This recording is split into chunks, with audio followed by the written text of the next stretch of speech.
Hello, and welcome to this episode of the Star Wars Universe Podcast. I'm Matthew, I'm one of your hosts, and today we're talking about the last season of the Clone Wars. We had a couple things come up that made me have to adjust recording schedules, so today we're going to talk about episode 5 and 6. They're part of, obviously, an arc that we're continuing, following the adventures of Ahsoka, so we're going to talk about both of those. So if you've only seen episode 5 so far, I'd advise hit pause, watch episode 6, and then come listen to this. We'll have a lot to talk about right after this commercial break we have no control over.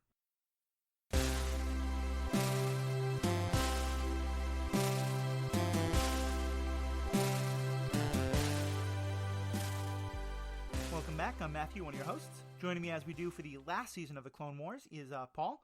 Paul, how are we doing today? Doing pretty good. Today we get episode 5 and 6. We have the return of Ahsoka, who was a definite favorite of mine, and we left her at the end of the last couple seasons of Clone Wars really kind of dangling, not sure where, starting a whole new chapter of her life. And so I was really excited to see where she's going with this. What was your take on kind of getting Ahsoka back? She's one of my favorite characters in the Star Wars verse, so having some new stories with her in it is great. I'm really happy to have that. I think, was it the end of season 5 the last time that we saw her? So so that sort of plays in with, I think, the kind of sort of odd nature of the sequence in which different things have been released, where these episodes feel like they took place like right after the end of season 5, like she's just left the Jedi and kind of doesn't really know what to do next. Yeah. Which is interesting because it does seem like she's been aged up a couple of years, but right, we'll yeah, she's like taller, right? But yeah, so just for a quick summary, basically Ahsoka is, we pretty much see her. Yeah, I think it looks like this is like the day she leaves the Jedi, and she goes off and she winds up kind of delving into the kind of lower levels of Coruscant, which we don't see much of, but we've always understood as like, you know, the poorer areas and the areas that are not really touched by the high and mighty, and that's definitely played out in this episode. And by delving, you mean falling physically into... Yeah, exactly. Right? Because it's all like, the highest levels is the higher people. And she gets, she winds up befriending this person named Trace, who's kind of a mechanic type, and they kind of, Ahsoka's clearly trying to not let it be known who she is, but she uses her skills to help Trace somewhat with some local disputes. We also meet Trace's sister, Raffi, and it's not Raffi, is it? Rafa, right? Rafa, yeah. Like we meet the sister, who's an older sister, and in theory is taking care of Trace, but also seems to be into some kind of criminal underworld stuff, which then leads to episode 6, where all three of them kind of, we find out that the older sister has made a deal to run spice from Kessel to the criminal underworld. Ahsoka and Trace are kind of talked into this. They're not really happy about it. Ahsoka kind of tags along. They find out what the deal is. Rafa and Ahsoka start arguing about what should happen to the spice. And Trace decides that the best way to handle this is just to dump the spice entirely, which is the first time that Rafa and Ahsoka agree, is that this was a terrible idea. It's clearly the worst option. And the way they do that is actually pretty hilarious. It is. And then they wind up finding a way to trick the spice people, the criminals, using Jedi mind tricks, but they just seem to be barely getting away, and that's when we fade to black. Right. Or they seem to just be not getting away because there's a tractor beam, right? So. Oh, okay, yeah, I missed that part at the very end, but yeah, so okay. Clearly we're not done with that, and it's with the Pikes, who do feature in quite big in season 6, which I thought was also interesting. Mm-hmm. But yeah, so what's your take on these stories we got today? Well, so I think I really enjoyed episode 5 a lot. They spend 2 minutes up front basically establishing Ahsoka's badassery. I think partially because like it's been a while and it's like, hey, don't forget like she can do awesome things like physically, like Jedi kind of stuff. But I think they do that partially also because it's a fairly quiet episode. Yeah. It feels like kind of small to me, like not epic, which I mean, I don't mean small in a bad way. I mean, it's this little local thing with a small number of characters. It's not about the war. It's about like not the war. It's about what's going on, how do regular folks feel about the war, about politics, about everything going on. It kind of feels to me a little bit like the second movement of a symphony, like the first 4 episodes were this one arc that was this big, loud arc. And then this is like, okay, we're going to slow it down, get a little smaller in terms of the number of characters and sort of the scope of what's going on, these like personal, very individual problems. At the same time, it had, some of the same themes, right? Like Ahsoka here is someone who was part of the Republic Army or part of this big institution, the Jedi, but she doesn't have a place there anymore. I mean, she chose that, right? It's a different situation than Echo. But, similarly, she's now trying to figure out, like, well, what do I do? Like, where's my place? Right. And in some ways, the smallness of it, which I agree with you, I really like. It reminds me kind of like of Ant-Man as compared to the rest of the MCU movies. Yeah. And I think it's not even just that it's separate, but it's kind of an interesting commentary, because part of what happens in the episode is Ahsoka kind of realizes that, like, the people on the ground, the people in theory that the Jedi are fighting for, they don't really care about this clone war, and they think it's all kind of just Jedi pompousness. And so I think like it's a really nice commentary, because it's Ahsoka kind of realizing, most of the Clone Wars has been in theory about these people and about protecting these people who don't really want it and don't really know what's going on and don't really care much. And so I thought that was just a fantastic commentary on kind of everything we've seen up to this point. For sure. I mean, and like real world events too, right? Where there's often a lot of things going on in the world which are very large in scope, but that, the people living in a country, well, like specifically like say the United States going and waging war throughout the world, but like for the people in the United States, by and large, it's kind of like, it's a thing going on and people have different political opinions on it, but outside of, say soldiers and family of soldiers, like there isn't that much actual impact on the day-to-day lives of people. And so there's this, detachment. Whereas, the planets that are sort of being fought over, like in, what were their names? The Atraxis. Yeah. One of the ones in the last 4 episodes, Yeah, exactly. That planet, people are getting killed there. It's a big deal. But, meanwhile on Coruscant, it's like, I need another spark plug for my ship, Yeah. Which, like, matters a ton to that person. But it's just, it's so separate, even though, in theory, it's sort of being done in their name, right? Yeah. I think that's really true. And I think, it's interesting. You were talking about modern day stuff, and I definitely think that's true. But the other thing I go to is most of my family on my father's side are Jewish, and quite a lot of them come from a town called Bialystok, which and most of my family came over, around mid to late 1800s. And obviously, they met people from other places, but more than a couple came from this one particular area. And I was always, when I was a kid, and I always wanted to know, like, what am I? Am I Irish? Am I Russian? Am I Polish? And I would often ask them, like, well, we're Jewish, but, like, where in Europe did we come from? Are we Russian Jews? Are we German Jews? Are we Ukrainian Jews? Like, what is it? And what I kind of realized, both from hearing their stories, but also in doing some more study and, like, into kind of the experience of a lot of Eastern European Jewish immigrants, is this is a part of the world that every 20 years was conquered by someone new. And that to those people, they weren't be like, oh, now we're Lithuanians, now we're Polish, now we're Germans. It was just like, we're Jews, we're living here, and we're conquered by someone new every 20 years, and we have to remember, like, who do we salute, and who do we not talk bad about, and who do we pay taxes to? But other than that, all these wars don't really affect us. We're still oppressed, we're still paying taxes, it doesn't matter. And that's kind of how I felt here, and how I felt like it must have been on some of these worlds where, like, now it's the Republic that's winning, now it's the Separatists that's winning, like, maybe the Separatists are a little bit crueler, but for the people really on the ground, like, the big political issues may not matter as much. Right. It's like, do I have clean water? Like, do I have, Yeah. Yeah. And in Coruscant, it's like they're literally below the surface, right? They're in the physical underworld of Coruscant. And so whatever's happening up on the surface, or in the stars, it's like that, I think it's actually they're very physically removed from it. And then they're also removed from it in terms of what effect it has on them. Right. I mean, and in some ways, I feel like at first when I found out that they were literally making a Kessel Run of sorts, Right? You know, Yeah. which is a phrase made famous by Han Solo saying in the very first the first movie that was made, New Hope. Yeah, I believe 12 parsecs it was. Yeah, and at first I was like, oh, really, we're doing Kessel again? This is how little originality you have. But right. The way they told the story, I wound up really liking it because part of what I get out of it is these two criminals are, you know, the two sisters have no idea what they're getting into. Like, Ahsoka hears it. They're like, oh, Kessel. Oh, that's terrible. Oh, the Pikes. The Pikes are this horrible criminal family. Because she knows all this stuff. And the two sisters literally, like, A, they have no idea what it is, and they get really suspicious that Ahsoka knows. And so I actually thought, like, using Kessel was a brilliant way of illustrating that.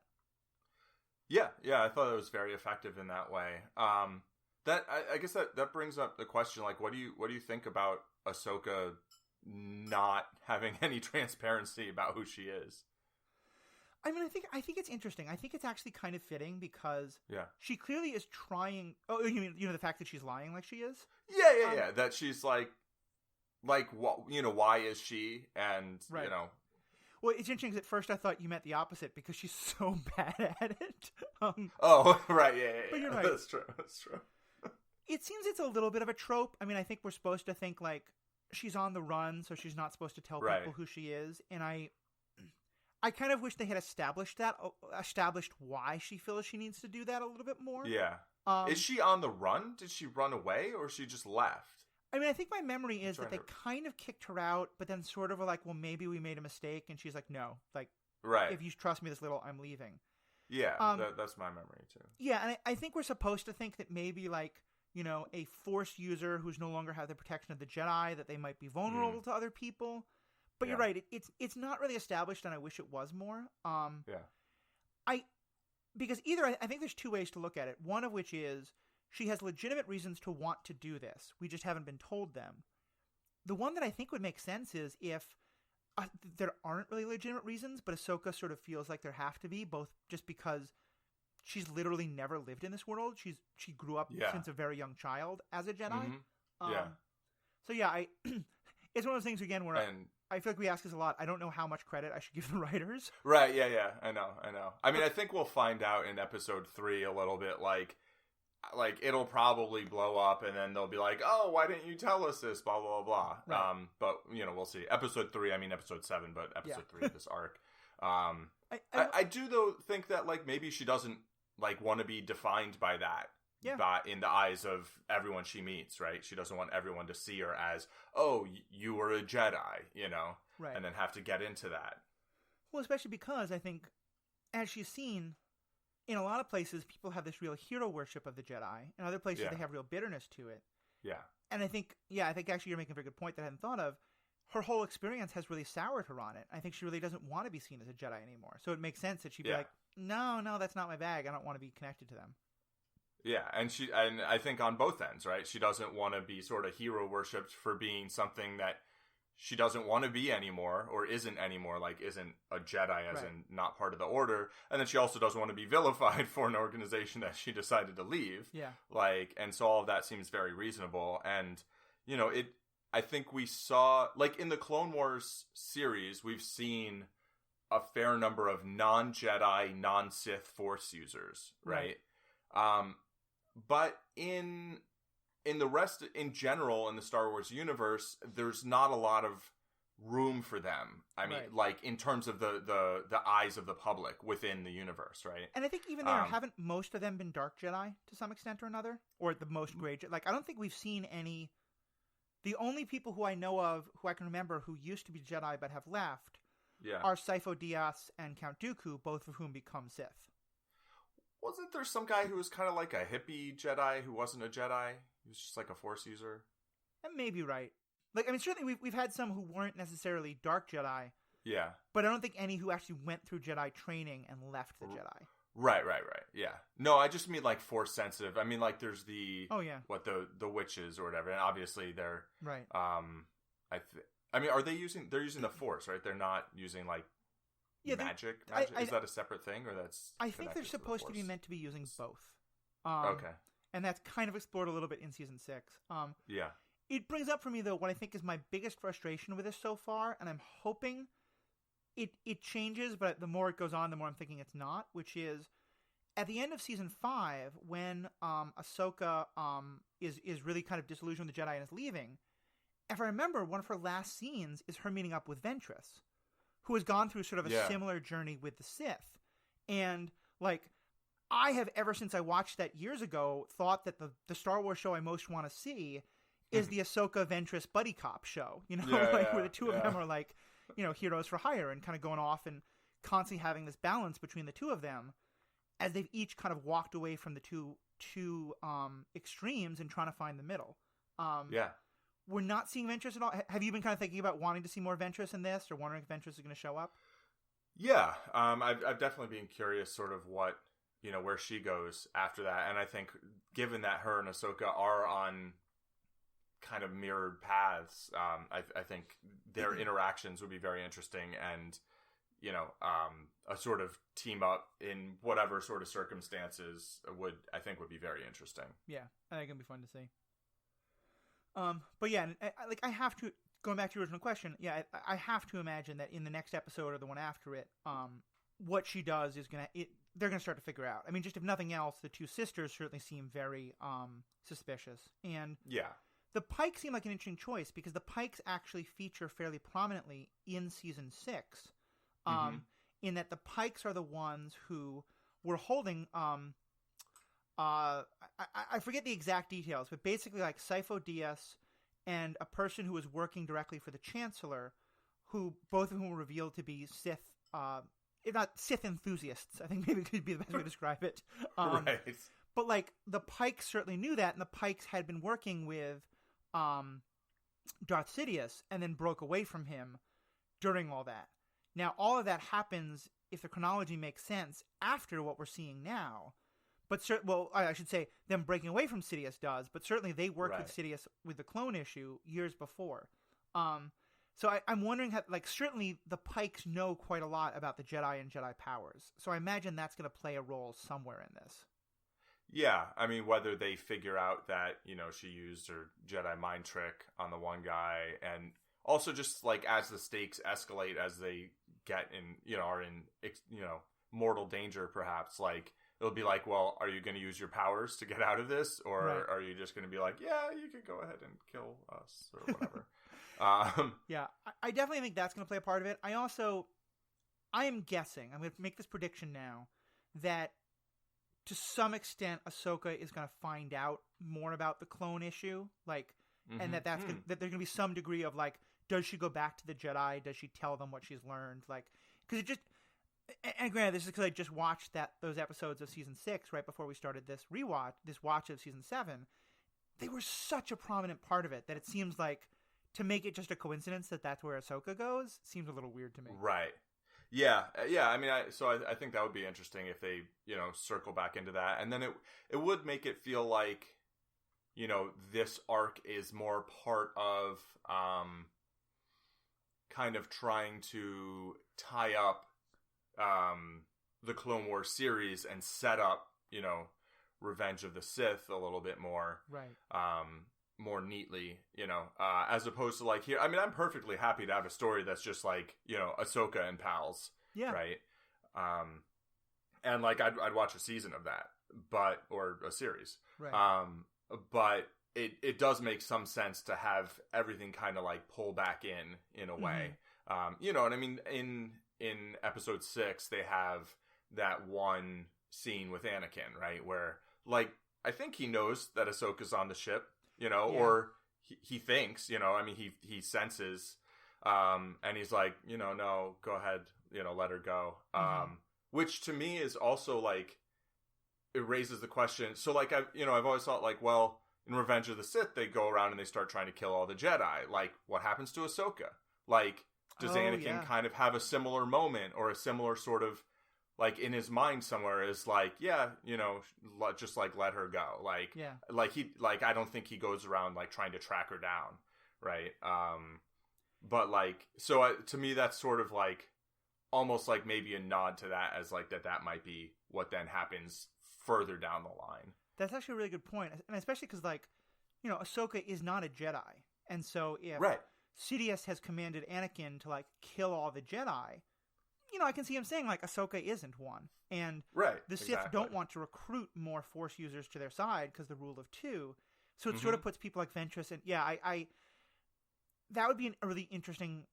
I mean, one of my other big frustrations about the Star Wars universe in general is that we don't have any idea, like, where... The Darth Vader of A New Hope is clearly very different than the scared boy who puts on all of the black armor at the end of Revenge of the Sith, Yeah, And part of, I think, the frustration some people have with Vader in Rogue One is that he's not yet the Vader of A New Hope. Right. I was gonna say it would sort of make sense, actually, except then I remembered, like, no, that movie takes place 5 minutes before New Hope, so forget all right, of that. Right, yeah. That's like, like, he's literally then goes and chases Leia, and then is like the, magnificent James Earl Jones.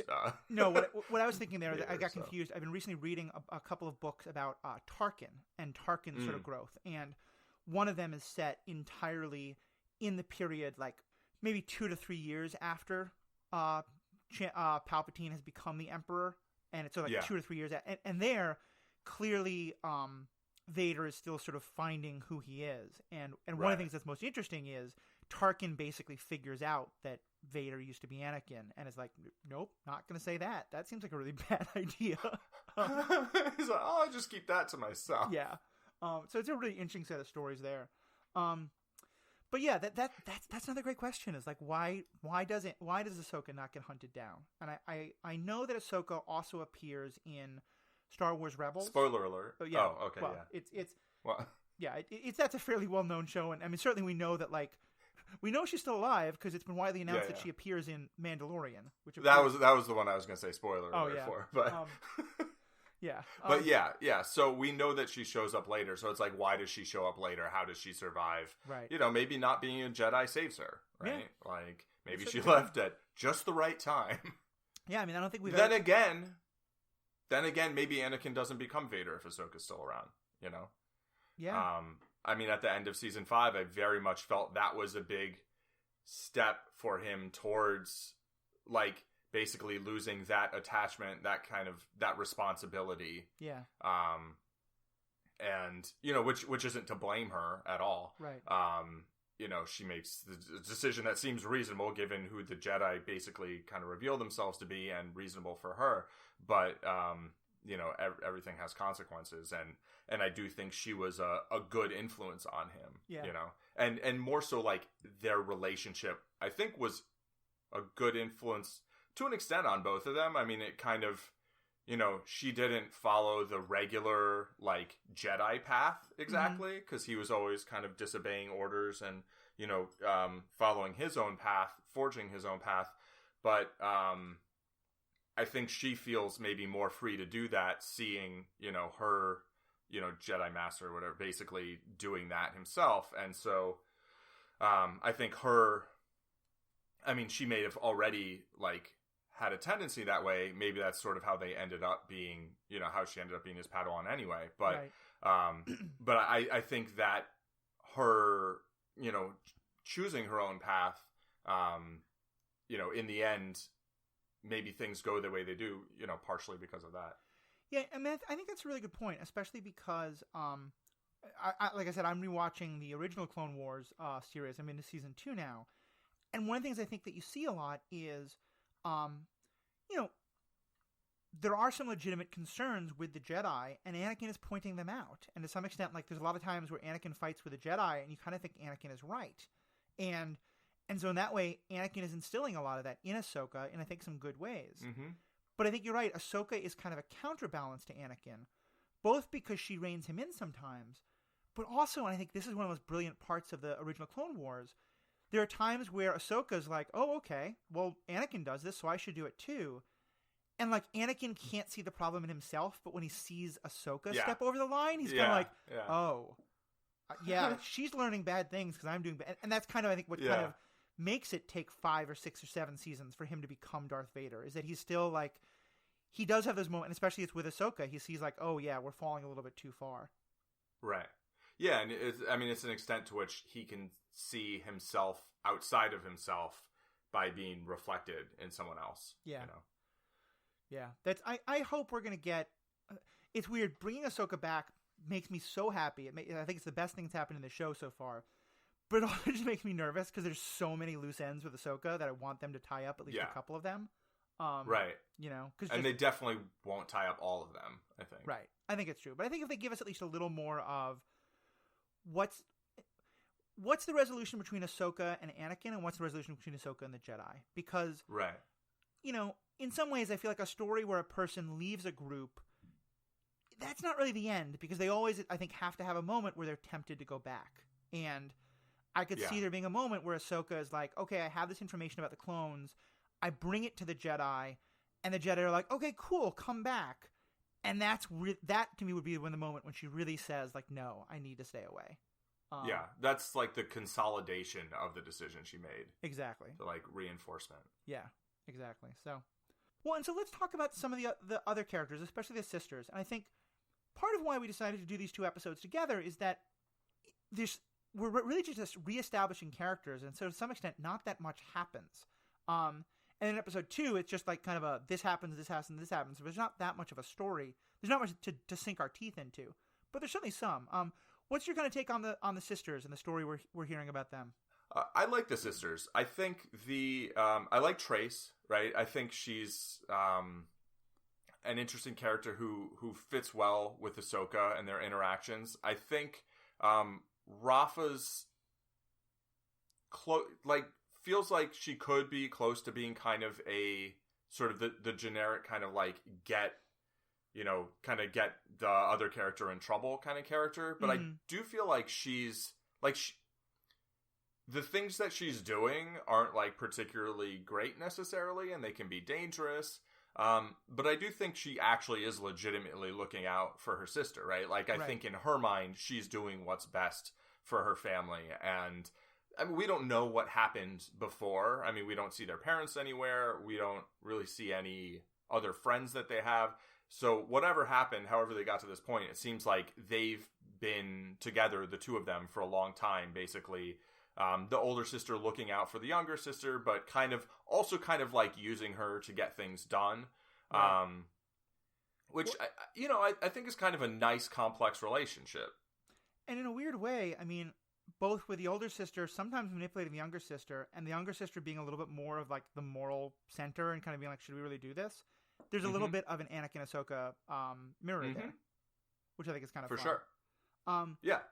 Yeah, and I like the characters too. I think there's a lot of believability. I think it, especially the idea that, like, if you're pretty good at dealing with small-time criminals in a small-time world, thinking you can go a couple of steps up and not realizing that, like, just how different Kessel and the Pikes and all that are, that ignorance makes some sense. I think the one thing that threw me, and again, this is kind of a small deal, but if you tell me that someone is really, like, hard scrabble and poor and doesn't really have anything, and all they have is this boat repair yard,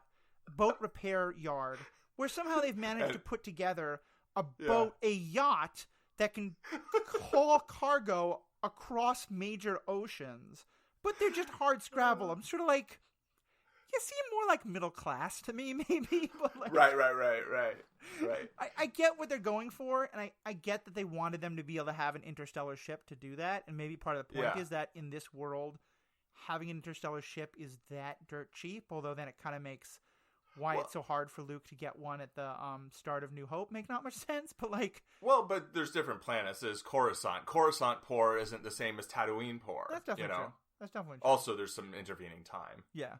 But I think it's actually a really interesting comment on... Well, so first of all, you can look at it, and my first thought, like, I'm like, okay, she owns this. Then I think Rafa owns like a laundromat too. Yeah. Right? That's like the front business. Yeah, exactly. Which at first I didn't realize. I thought she was like robbing a safe deposit place. And then eventually I was like, oh, I get it. It's a laundromat. And like someone left their helmet there or something or whatever it is. And my first thought was like, this is ridiculous. These people are supposed to be scrounging for this and that. And like all they have is like these 2 businesses and like a spaceship, and it's like, what? But then you think about it, right? And it's like, it's at first blush, it's ridiculous, but I mean, there are things in the real world where, you know, I mean, in our world, right, where, I mean, if you think about a car, like, once upon a time, a car was, like, a really rare, expensive, valuable thing, right? And in certain areas, it still is that, right? And in other areas, it's like you can basically get someone to give you a broke down car because they don't want it anymore. Right. So I sort of feel like she, like, got the, you know, the, like, spaceship from a junkyard kind of thing. I mean, I don't know how they got it into the hangar. Maybe there was a repair shop there. The repair shop went out of business, and, like, it was on Craigslist for like $20, you know? I mean, and it's like, and it comes with a spaceship. And they were thinking, like, actually the spaceship's a liability because it doesn't work. And, you know, so now you can't land something else there. I don't know. The implication I got isn't that she, like, repaired a spaceship. It's that she built a spaceship. Right. I mean, I don't think she built it from scratch. Yeah. Like, I mean, that seems like the sort of thing that's probably done in a factory with droids. But, like, I mean, maybe she did build it from scratch. Yeah. But, like, wow, you know, like, yeah. I mean, I think where'd she get the stuff? My take on it is, I think it makes a little more sense if they're not, like, utter bottom of the totem pole in terms of criminal empires, but they're kind of like, you know, they're running a small little criminal enterprise, but that has a little bit of power, and, like, you know, that they're a little bit of, like, medium-sized fish in a tiny pond. Right. And that kind of makes a little more sense to me. It doesn't quite fit with some of what they say, but I think it fits with a lot of what they say. Yeah. But I'm glad we definitely had that same moment of, like, wait, you're this poor and you built a spaceship? I mean, it's like when you watch any sitcom set in New York ever, you know? And you're like, wait, you're talking about how broke you are and you have this apartment? That's ridiculous. Yeah. Like, you can't afford that apartment. Yeah, there's a little bit of a reality check there thing that just doesn't happen. I do think, I will say, just as, like, you know, this isn't my superhero ethics podcast, but obviously we talk about ethical issues a lot. And so, honestly, I think it's the funniest line I've heard in Star Wars in a long time, but it also made me so happy when, at one point, you know, Ahsoka was saying, like, we really shouldn't be engaged in all of this. And so Trace then goes, okay, fine, we'll get rid of the spice. And Ahsoka's like, what are you doing? And Trace is clearly confused because I think she was like, I thought you said you wanted me to get rid of it. And Ahsoka says in this beautiful deadpan that was more of an ethical debate. And it just, I mean, I think anyone would think it was funny, but especially for me, it made it so funny because part of what I think she was saying there was, sure, the ethics are nice, but now your ethics are going to get us killed. So, like, right. Yeah. Kind of in some ways she's saying, like, look, ethical debates are nice, but right now we got to figure out the practical. Right. We have to figure out what we're going to do right now that we shouldn't have gotten into this situation. Right. This was an ethical, you know, disaster, but, like, now it's a pragmatic disaster. And so first we got to deal with, you know, what's in front of us. Right. And then we can talk about, like, how we got here. And I also think it's kind of a nice sign of Ahsoka realizing, like, just how different a world she's in. Because she's used to a world of people who are basically, like, philosophers with swords, you know? Like, who spend all their time having these deep ethical debates. Because they realize that, like, that's important, and then we do the practical stuff. And I think she just has this incredible moment of shock when she's like, wait, no, this is the point where we're all pompous and philosophize at each other, and then we figure out the plan. Like, right. And they're like, okay, but so we're going to kill him, right? Yeah, we're going to kill him. Yeah. Like... it was just so good. I was like, okay, that's why I love Ahsoka. That's why I'm so glad this show's happening. Yeah. That was very good. And I feel like I definitely do think they've aged Ahsoka up. Part of that may also be I think it's the same voice actor. And I just think her voice has changed over like 14 years or however long it is. Yeah. Maybe 8 years by now. I think it's less, but And she does look taller. And I felt like in the original show, they never quite... It felt like they wanted her to be prepubescent when it was made sense and more of a teenager when it didn't make... When that was more useful. And this feels like they're just like, nope, we're just like, she's 16. You know, she's a teenager at this point. Yeah.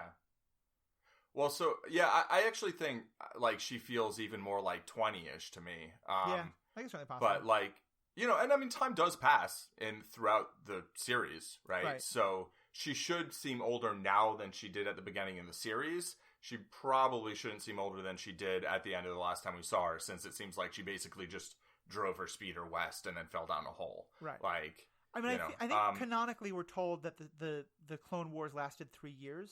So that's Right. kind of a limitation. But yeah, that is. Yeah. And part of what I think it gets to is, I mean, this is something that came up for me all throughout the Clone Wars TV show, the original seasons. Whether Ahsoka is like 10 or 12 or even 14, the fact that she's a general giving everyone orders is kind of ridiculous. And I feel like maybe the idea is supposed to be like, well, but she's a Jedi, so every Jedi is smarter than any general or clone. Right. Which is dumb, but maybe that's the conceit of the world. And maybe part of what they're realizing is like, okay, that's fine, but when you take a 14-year-old kid and dump her in the middle of the criminal underground, and she's not a Jedi, this isn't going to work at all. So we kind of just have to fudge it and make her at least a young adult. Right. Yeah, that's certainly possible. You know, I mean, I would say that, like, as ridiculous as it is to have someone, or rather, as ridiculous as it seems to have someone that young in charge of, like, armies and whatever, blah, blah, blah, you know, there is a lot of experience and, you know, actual, like, learning that she does that is very different from, like, somebody just getting to be older over time. And, you know, I mean, and those people are also, you know, in the army or the Navy or whatever you call it. Yeah, I mean, but I mean, I have a major. Oh, go ahead. Go ahead. I was gonna say I have a major issue with Star Wars and years. Yeah. I don't know whether it's like really clarified somewhere, but you know, with all this I think it's interstellar travel, right? Mm-hmm. Traveling throughout the galaxy at you know, at going insanely fast. Time shouldn't actually, like, you know, relativity, basically. Yeah. Like, time shouldn't be the same. Like, not everybody's going to experience the same time, right? So, I mean, there's the whole thing about, like, how did everybody forget in, like, 20 years, like, that the Jedi were a thing, right. You know? And then again, another 20 years later, or 40 years later, or whatever it is, that's a little more believable between, like, Empire Strikes Back, between Return of the Jedi and The Force Awakens. Right. But, like, the time between Revenge of the Sith and, you know, Rogue One or A New Hope, it's like, really? That was like a couple decades ago. Yeah. But, like, I've sort of headcanoned it, like, well, it's in space, so maybe since Luke was on Tatooine, this or that, like, things haven't gone exactly in a, you know. I think there are ways to headcanon it, but you're right, the timelines don't make sense, especially in terms of space. Like, certainly I felt that, like, you know, ships move at the speed of plot.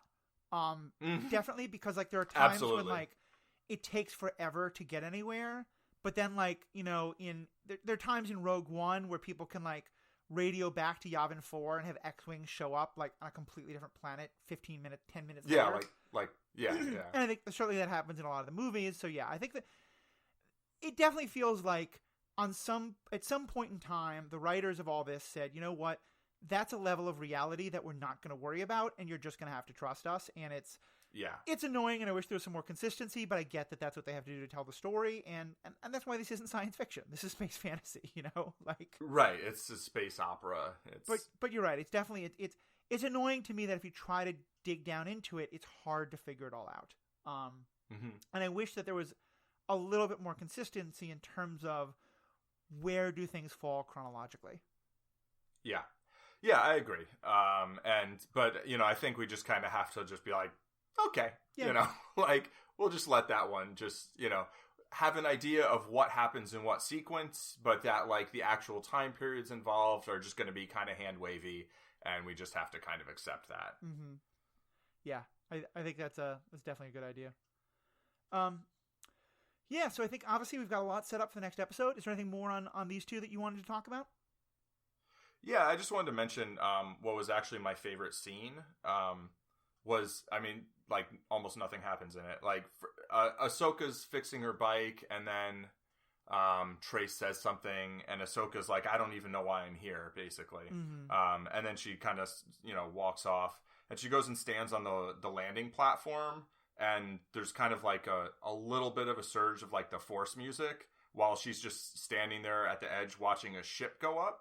Oh, interesting. Like, kind of, like, float up. And I thought it was a pretty explicit callback to A New Hope, with Luke watching the two suns set on Tatooine. And, you know, with the same music cue, not as overt as it is there, but which has always had this sort of kind of sense of longing, which to me is sort of like it's like a connection to that which is far away, sort of. Right. You know, and like Luke's on Tatooine, and I think he feels like he's supposed to be like up there, right? Yeah. Like out there somewhere, like there's something he's supposed to do, or he feels some connection to the world far away from him. And that's kind of in his mind, right? And in his hopes.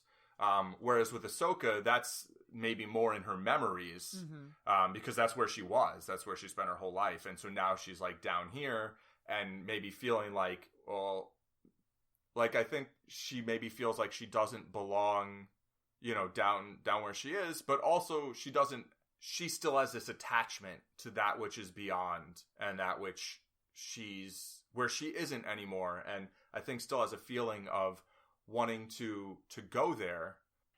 I think it's a good point, and especially in Ahsoka's case, you know, she's in this interesting situation where she's totally lost faith with the Jedi, but she hasn't lost faith in the war that they were fighting. Like, the show established that she was one of the most passionate believers in the cause and in fighting the Separatists, and she really took very personally, like, the terrible things the Separatists were doing to people and wanting to help. And I don't think I can imagine Ahsoka being the person who says, okay, I'm not a Jedi anymore, so I don't care about what Count Dooku's up to. I don't care what the droids are doing. I'm just going to try and build a life for myself here on Coruscant. Like, I think a part of her is going to still remember, like, the Separatists are out there doing terrible things, and I want to be a part of it somehow. Yeah, she might want to be kind of involved in it as a free agent, essentially. Exactly, yeah. So I can definitely see her being a part of what's happening in some different ways. So yeah, I think it's a really good point. I hadn't noticed that bit with the music, but I think it's a really good catch. Okay, well, obviously I think we got a lot to look forward to in the next couple of episodes. What would you say? What's your one biggest hope? What's the thing you're hoping to see with Ahsoka's storyline? I mean, I just want to see her lightsabers again. No, but like, are they in that bag? They're in that bag, right? But she left that bag in a hangar. I don't know. I mean, I'd like to see sort of how they resolve, like, her, like, what's she doing about who she is, essentially, right? Like, is she, like, that's not going to be a question with the final answer, but there's going to be, she's going to have to make a choice at some point. I mean, they're going to set things up in a way that she has to make a choice about, you know, kind of like coming out as a Force user, and then what does that mean, and how does she explain that to her new friends or friend? I don't know whether her and Rafa are really friends yet. Right. But, like, you know, what does that mean? How does she handle it? And does she then just, like, kind of go off on her own? Or, like, are these, like, her new buddies and she's going to stick with them for a while? Yeah, I think I'm in the same boat. I want to see, like, where does her story get wrapped up? But really I want there to be, to me, there's two major characters who I want to see her resolution with, or at least where her life goes with. And one of them is Ventress and the other is Anakin. Yeah. And I'm more hoping for Ventress, but I think realistically we're probably not getting that, but we might. But but I certainly want to see with Anakin, like, because I think you're right. You raised a really good question of, like, why doesn't Anakin Vader kill her during the purge? Right. I think oh, go ahead. Go ahead. I was going to say, I think we got her resolution with Anakin. Like, I don't know if that's going to be it, but it feels to me like it could be. And, like, I'd be okay with that. In terms of, like, them face-to-face having a conversation, I think could be great. Yeah. But I kind of think that moment was like, he was just letting her go. And now she's doing her, basically. You know, she's doing what she's doing. I think it's true. I'd like there to be a little more of that, even if it's just, like, Anakin later, like, someone asking him about Ahsoka and him being like, yeah, I think she's okay. Yeah. But wherever it is. Well, anyway, fans, what do you think? How are you feeling about Ahsoka being back? What's your take on where she's going and what you had to say? You can find us. We have a Facebook, a Twitter, and an email for I keep making a mistake, for Star Wars Universe Podcast. All that's going to be in the show links. Let us know what you think. This is part of the Stranded Panda Podcast Network. There's a lot of other great podcasts out there that we advise you to check into. And one thing we're doing right now is we're in the midst of really kicking it off next week, but I'll let you kind of folks know now, and we'll start now, of a review drive for my other podcast, which is connected to this, which Paul actually was the original co-host of, Superhero Ethics. We're trying to get a lot of reviews on there. So we always want to hear your thoughts, but now, anytime between now and the end of next week, if you write a review for Superhero Ethics, you'll be entered into a drawing to win a free MCU shirt or a free Superhero Ethics shirt, depending on which one you're most interested in. And also, the people who run the MCU cast, the sort of overall overlords of the Stranded Panda podcast network, they're actually gonna be giving a free giveaway of the video game, the Avengers video game that's coming out in the fall. And so if you write a review for the Superhero Ethics podcast next week, or for Star Wars Universe podcast, really, either one, you'll get entered into that drawing as well. As well as, if you're interested, we'd be happy to read your review on air, and thank you. So would love it if you could write a review of either Superhero Ethics or this. iTunes is the best place to do it, but if you do it somewhere else, just drop me an email and let me know. Again, all that information is in the show notes. So thank you, Paul. Thank you, fans. Let us know what you think. Drop a review, and have a great day.